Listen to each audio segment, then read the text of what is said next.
Before we proceed, let's recap the elements in Servlet from our previous lesson. There are 5 essential elements in a Servlet declaration.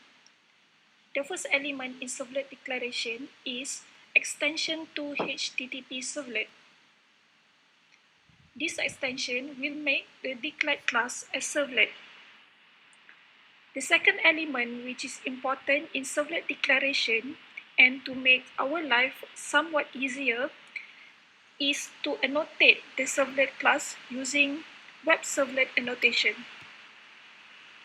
In this annotation, we specify the name that represents the URL servlet mapping.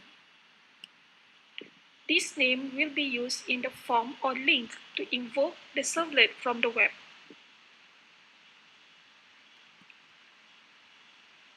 When we are using Eclipse, 2 methods will be automatically overridden for us, which are doGet and doPost.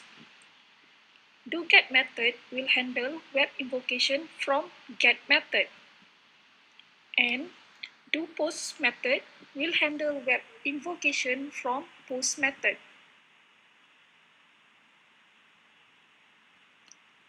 Notice that doGet and doPost has the same parameter argument list and exception list. Both methods are expected to receive request and response object from the web. The 2 objects are represented with HTTP servlet request and HTTP servlet response. The objects from this parameter list play an important role in the implementation of doGet and doPost.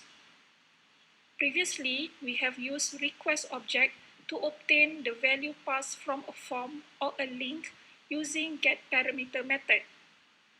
In this lesson, we will see more usage of HTTP servlet request and HTTP servlet response.